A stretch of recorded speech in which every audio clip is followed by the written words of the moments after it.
slept in this morning. I didn't get out of bed till 5:30. Felt pretty good. I'm on my way over here to Deerfield, Missouri. Meet up with a gentleman. Gonna sign a few contracts and write a couple checks on some timber we bought. And then I'm gonna meet up with Dad about noonish, somewhere in there. And we're gonna cut some timber down on the river bottom and try to wrap up a job we've been cutting on the last 2 or 3 days. We didn't cut yesterday because of the rain. We got quite a bit of rain there in Stockton. They got quite a bit of rain over here at Nevada Deerfield area yesterday. Brandon and I went out into Kansas last night. I actually bought a lowboy trailer last night, put behind the Peterbilt. So you'll probably see that adventure here tomorrow evening somewhere, whenever we go get it. I don't think we're gonna go get it today. I think we're gonna go get it tomorrow. I don't know. It's we've been wanting a lowboy for a while, and Brandon found this one. It's a Hyster lowboy. So yeah, it ought to work good for what we need. So anyway, we'll go out here, do this. We'll be in the timber. Time to fire up this guy. We'll go meet Dad, eat a bite of lunch.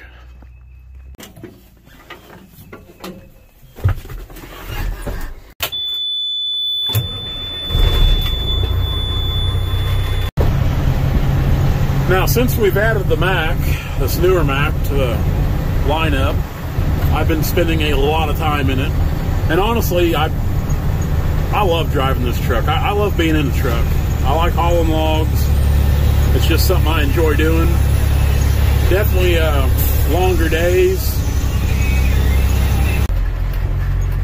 This is just an absolutely beautiful farm. Every time we get to cut logs on it, I don't know, I love working here. There's some farms you're so thankful to get to go back to, and this is definitely one of them. Coming kind of off the little ridge here. All big river bottom. River's way over there, about a mile over there. Some of the best dirt in the river valley here at Stockton. This farm has it.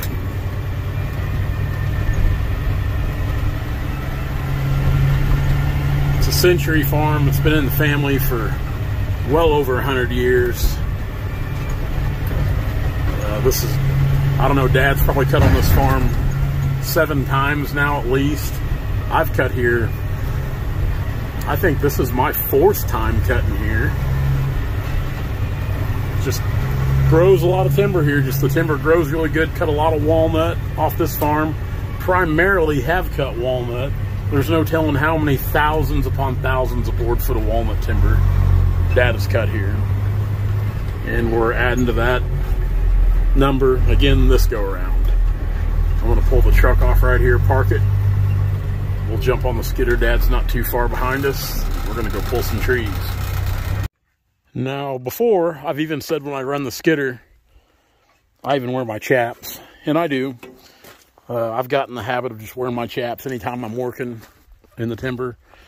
Other than loading logs on the Serco, I wear my chaps all the time, whether I'm cutting or dragging, either one. It just seems like it helps save on my jeans. And once you get in the habit of doing it, you just get in the habit. Same with my hard hat. I'm always wearing my hard hat. And like I said, I never knock anybody who doesn't wear their chaps or hard hat. That's your own personal decision. I mean, it's totally up to you. For years, I didn't wear mine, and I got in the habit of wearing it, and now I just feel naked when I'm not wearing it. But to the people that don't wear theirs, you won't ever hear me harp on you. You do what you want, man. My dad's never wore a chaps hard hat in his life, and he's not going to start now at age 77. Just a thing of beauty. Can't wait till we get the tag axle put on, like everything right now. Seems like you're always waiting for parts, you're waiting for machines.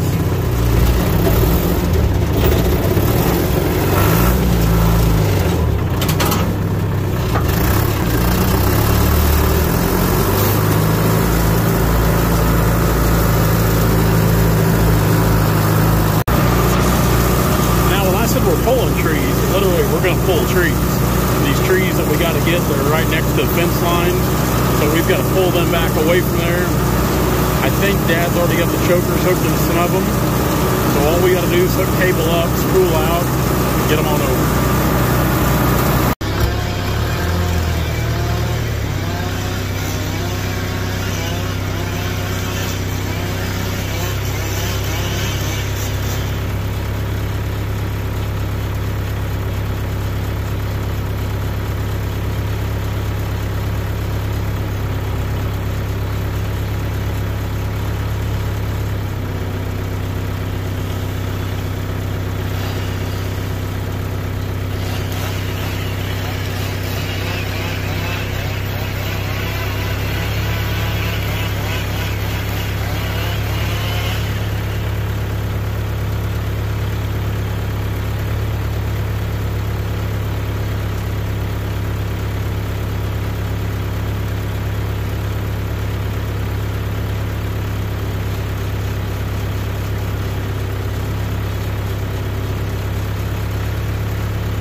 finish pulling the one we pulled over, we'll pull it down out of those treetops.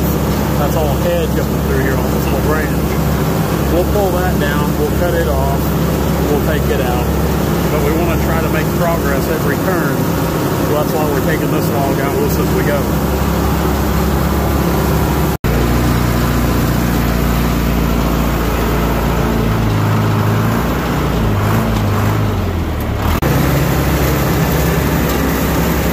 That bark on some of those things this time of year.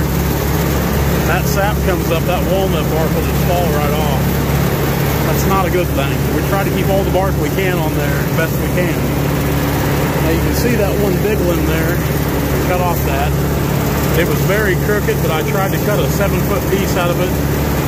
We're going to go in and get it now while Dad brings this other one down. We actually went ahead and let the barbed wire down because it leans so hard. There was really no way to pull it back in the direction with the conditions we had. You got the ditch, creek, a lot of obstacles there. So we figured it'd be just quick and easy to go ahead and let the fence down. We'll cut it, cut the top up, pile it, then put the fence right back up.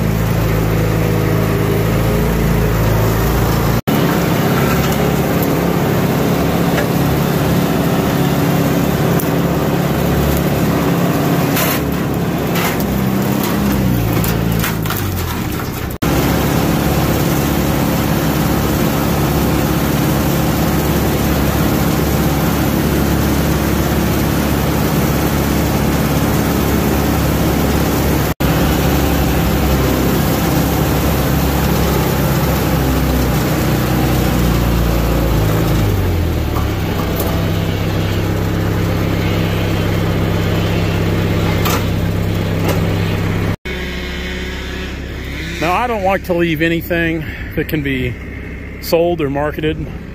Even this little limb here. And we cut a piece between the log that I pulled off this limb and the piece that attached. I'll put it this way. There was a crooked piece that come kind of like a U shape onto that. And I went ahead and cut it off just so we could get a salvageable piece. And don't get me wrong, this is not a big piece of wood. This is something very small, and it's still not... It's not a high-grade piece. It's a number 2 piece, rough log, cheap lumber. But that took a lifetime to grow, and we've already got the tree down. So even though that won't bring a whole lot, just a few bucks, we're going to drag it out. But I don't like to leave anything that can be salvaged in the timber.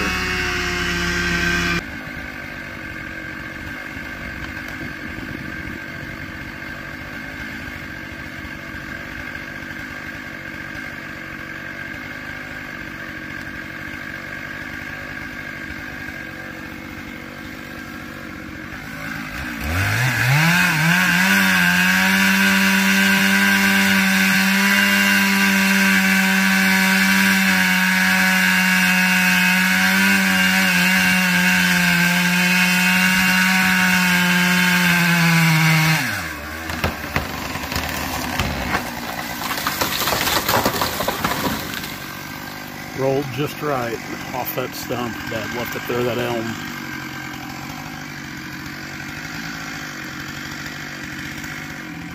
That crotch was looking pretty dangerous in that tree for as high quality as a log as that is, the first 10 foot of it. It'll be double hearted up there about 13 to 14 feet. Hopefully at 10 it'll just be a single heart clear tree.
got to the yard.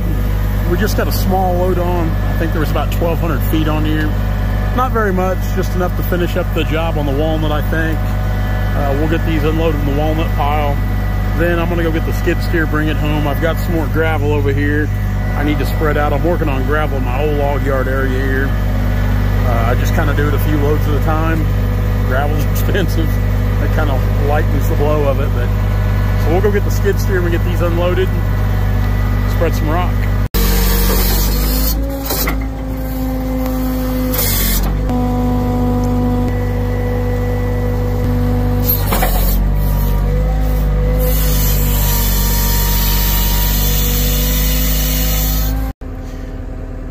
I don't think I've set in this 333 in over a month. I know it hadn't been started in over a month. Of course, it fires right up.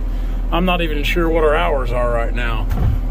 We've had it not quite, let's see. We've had it 9 months. We're at 132 hours, so we don't put a ton of hours on.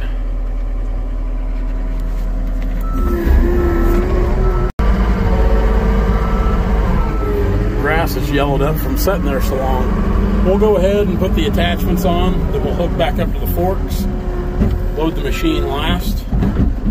We've got that janky tooth on this bucket that needs to be fixed. I think it's broke a pin. You can see the tooth there in the middle. The tooth's still on, but I think we broke a roll pin. So that needs to be addressed when we get home.